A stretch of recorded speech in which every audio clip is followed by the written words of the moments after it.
Fraud 590 crore रुपए का fraud. फिर से एक फ्रॉड हुआ। कभी आईडीएफसी फर्स्ट बैंक में होता है, कभी यस बैंक में होता है, कभी कोटक महिंद्रा बैंक में होता है। कभी ना कभी ये सुनने में मिल ही जाता है कि किसी फाइनेंस कंपनी या बैंक में फ्रॉड हुआ है। आखिर एक आम इन्वेस्टर करे तो क्या करे, और अपने बैंक अकाउंट में जो पैसे भी रखे हैं उसे कैसे सेफ रखें। आइए इस वीडियो में हम डिस्कस करते हैं कैसे हम बैंकिंग शेयर में इन्वेस्टमेंट कर सकते हैं, फाइनेंस कंपनीज में इन्वेस्टमेंट कर सकते हैं, और अगर आप किसी बैंक में अकाउंट खोले हैं और आपका पैसा रखा हुआ है तो कैसे सेफ्टी आपको मिल सकती है। नमस्कार, मेरा नाम है अरुण कुमार अग्रवाल और मैं एक सेबी रजिस्टर्ड रिसर्च एनालिस्ट हूँ। सबसे पहले हमें यह समझना पड़ेगा बैंकिंग इंडस्ट्री और जो फाइनेंस कंपनी होती है उनका काम क्या होता है। बैंक क्या करती है? बैंक लोगों को लोन प्रोवाइड करती है और एफडी देती है। अगर आपके पास एडिशनल पैसा है और फिक्स डिपॉजिट आप करते हैं तो आपको उस पर इंटरेस्ट मिलता है। लेट सपोज आपको 6% इंटरेस्ट मिला, तो वही पैसे बैंक जिनको ज़रूरत होता है उनको लैंड करते हैं 8 to 9% में, और 2 to 3% का जो मार्जिन होता है वो उनका प्रॉफिट होता है। अगर उनके पास सफिशिएंट पैसा नहीं है तो वो गवर्नमेंट से लेते हैं, सेंट्रल बैंक से, और वो सेंट्रल गवर्नमेंट को इंटरेस्ट पे करते हैं। लेट सपोज सेंट्रल बैंक से जो रेपो रेट भी कहा जाता है, अगर 4% पे उन्हें रिसीव हुआ है लोन, तो यहाँ पर 7 से 8% में देते हैं। इन दैट केस उनको 3 to 4% का प्रॉफिट होता है। इस तरह से बैंकिंग सेक्टर काम करती है। हाल फिलहाल में बहुत सारे अदर प्रोडक्ट भी आ गए हैं, थर्ड पार्टी प्रोडक्ट, जैसे कि वो इंश्योरेंस दे रहे हैं, टर्म प्लान दे रहे हैं, गारंटेड प्लान दे रहे हैं।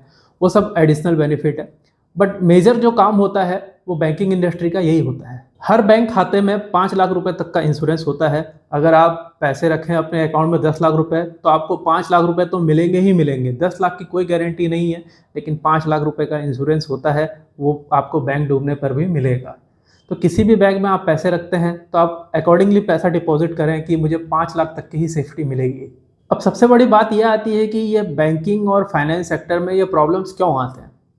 देखिए, इनका काम है मनी लैंडिंग करना। आज हम अपने रिश्तेदार या किसी को ही पैसे देते हैं, या अपने फ्रेंड्स को किसी को पैसे देते हैं, तो आना मुश्किल हो जाता है, लेना बड़ा मुश्किल है। तो फिर तो ये बैंक है, ये बड़े बड़े करोड़ों में अमाउंट देती है। तो जहाँ भी लैंडिंग का काम आता है, ऐसा नहीं है कि ये हमारे देश में है, बहुत सारे कंट्री में ऐसा इश्यू होता है।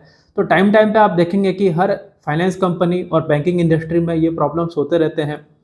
कुछ बैड अकाउंटिंग होता है, या फिर किसी ने पैसे ले लिए, नहीं दिया। सोचने वाली बात है कि वो पैसे किसके थे। ये वही पैसे थे जो जो आपने एफडी किया था। पहले हम सरकार को टैक्स देते हैं जिसका हमें फुल्ली बेनिफिट नहीं मिलता है। अब हम बैंक को पैसे दे रहे हैं, उसका भी हमें फुल बेनिफिट नहीं मिलता है। मतलब हमारे पैसे हमारे पास ही सेफ नहीं रहते। तो मेरा तो हमेशा से यही सोचना है कि बैंकिंग और फाइनेंस सेक्टर में एक बड़ा इन्वेस्टमेंट नहीं करना चाहिए। हाँ, एक स्विंग ट्रेड के हिसाब से आप डेफिनेटली कंसिडर कर सकते हैं, बट लॉन्ग टर्म में मैं कभी भी फाइनेंस सेक्टर में बुलिश नहीं हूँ। इसका एकमात्र यही रीज़न है, बैड लोन, एनपीए। ये जो भी रूल्स एंड रेगुलेशन के साथ और बैड लोन के साथ जो भी इश्यू होते हैं, इसमें हमारी इंडियन गवर्नमेंट क्या करती है। जैसे अभी आईडीएफसी का ही केस आया, तो इसमें हमारे देश के फाइनेंस मिनिस्टर ने और आरबीआई ने साफ कह दिया कि हम इस पर डीप ऑडिट करेंगे और इस पर हम थरोली चेक करेंगे कि क्या इश्यू हुआ है। वो तो गवर्नमेंट का प्रोसेस है, वो करेंगे ही, बट सोचने वाली बात है कि ऐसा बार बार क्यों होता है। एक आम आदमी क्या करे जो अपने बैंक अकाउंट में पैसा रखा है, या फिर एक आम इन्वेस्टर क्या करे जिसने बैंकिंग सेक्टर में अपना इन्वेस्टमेंट किया है। अभी शॉर्ट टर्म में जो ये फ्रॉड का न्यूज़ आया, उसके चलते आईडीएफसी का शेयर काफ़ी फॉल हुआ। ये मार्केट का एक रिएक्शन था, क्योंकि लोग पैनिक हो जाते हैं कि अब क्या होगा, और बहुत सारे ट्रेडर्स जो होते हैं उनका स्टॉप लॉस भी ट्रिगर हो जाता है। बट इस फॉल के चलते या इस न्यूज़ के चलते ये डिसाइड नहीं होता कि आईडीएफसी बैंक का फंडामेंटल कैसा है। ये एक शॉर्ट टर्म पैनिक है। जब किसी शेयर पे अच्छे न्यूज़ आते हैं तो शेयर पंप होता है, जब बैड न्यूज़ आती है तो शेयर गिर जाता है। इससे कंपनी का फंडामेंटल डिसाइड नहीं होता है, ये एक शॉर्ट टर्म न्यूज़ बेसिस पे ही रिएक्शन होता है। तो आप अगर एक लॉन्ग टर्म इन्वेस्टर हैं तो आप न्यूज़ के बेसिस पे डिसीजन ना लें। अब हम आईडीएफसी का फंडामेंटल्स देखते हैं कि फंडामेंटल देख के हमें क्या लगता है। इसका मार्केट कैप है अप्रॉक्सीमेटली 60,000 करोड़ का, एंड स्टॉक का पी है 37.6। प्राइस टू बुक वैल्यू काफ़ी कम है, 1.29। वैसे भी बैंकिंग इंडस्ट्री की प्राइस टू बुक वैल्यू कम ही होती है। इंडस्ट्री का पी है 16, तो उस हिसाब से महंगा ही है। पिछले 5 साल का अगर हम परफॉर्मेंस देखेंगे तो स्टॉक का हाई था 95 का, एंड करेंटली ये फॉल के बाद अभी ट्रेड कर रहा है 68 पे। अभी इसका अगर हम मीडियम पी देखेंगे तो 21.5 का था, जो कि अभी ट्रेड कर रहा है 33 पे। मतलब एवरेज पी से ये अभी ज़्यादा ही ट्रेड कर रहा है।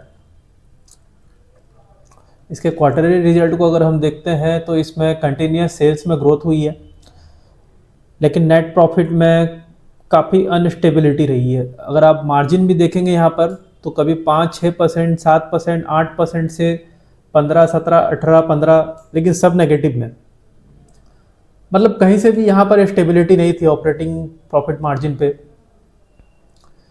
सेल्स में भी आप देखेंगे तो यहाँ ग्रोथ जरूर हुई है, लेकिन प्रॉफिट यहाँ लास्ट ईयर काफ़ी अच्छा नहीं आया था, क्योंकि इसका मार्जिन जो है -12% पे था।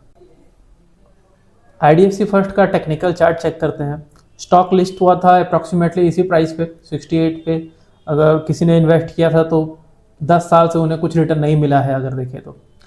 यहाँ से शेयर करेक्ट हुआ था कोविड के समय पे और आई थिंक 20 रुपीज़ पे गया था। जिन्होंने भी लिया था वो बहुत लकी होंगे। ये हम वीकली चार्ट देख रहे हैं एंड करेंटली जो सिनेरियो बन रहा है इस हिसाब से एक शार्प करेक्शन यहाँ पर आया था।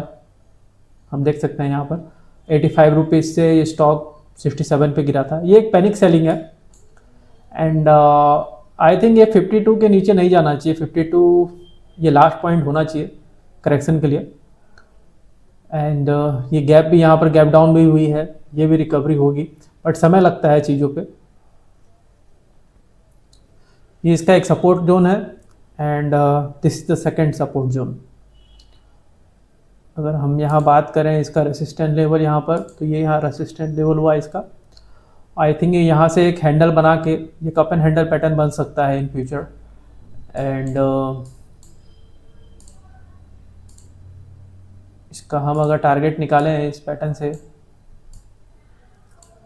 तो इसका टारगेट प्राइस आता है 137 का, बट इसमें कितना समय लगेगा, फंडामेंटल भी सपोर्ट करना चाहिए। टेक्निकल पैटर्न तो ये सही है, यहाँ पर एक हैंडल बन के या कंसोलिडेशन होके 1-1.5 साल में 6 महीने के बाद मे भी शायद ऊपर जा सकता है, बट इसके लिए फंडामेंटल का सपोर्ट होना भी बहुत ज़रूरी होता है। अभी PSU बैंक्स को लेके जितने भी गवर्नमेंट बैंक हैं सब के सब बुलिश हो चुके हैं, क्योंकि PSU का बैंक अभी चल रहा है।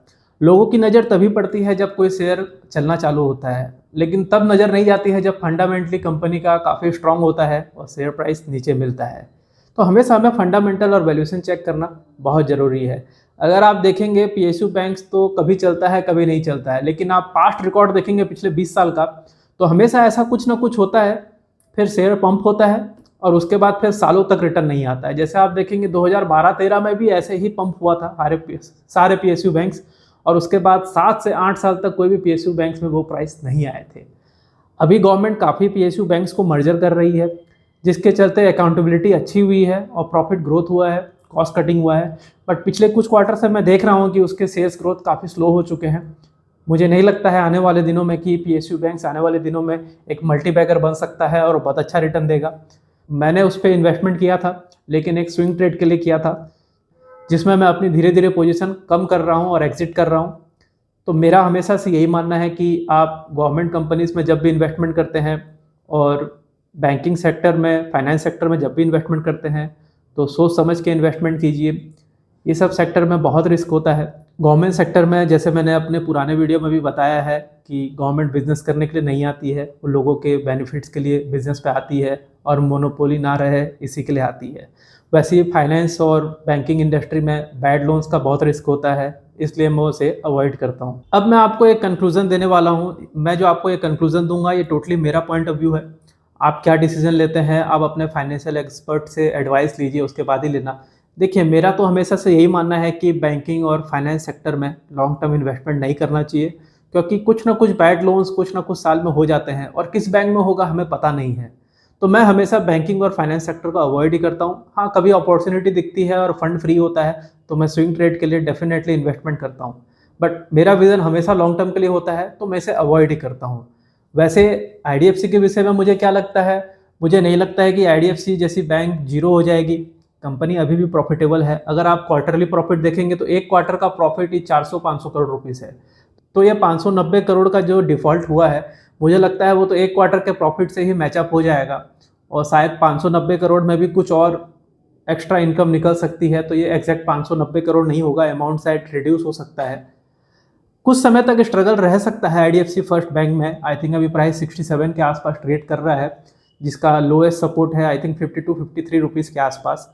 ये मुझे लगता है कुछ महीनों के बाद या 1 साल में वापस से इसमें जंप अप आना चाहिए। एंड फंडामेंटली ये शेयर काफ़ी अच्छा है, वापस से ये अपने लाइफ हाई को टच करेगा। तो जो भी इन्वेस्टर इसमें पैसा लगा रखे हैं, मेरा तो यही मानना है कि आप होल्ड कर सकते हैं। अगर मैं आपकी जगह होता तो इसे होल्ड करता एंड वेट करता और एग्जिट मार लेता और उसके बाद वापस इन्वेस्टमेंट नहीं करता। वीडियो देखने के लिए धन्यवाद।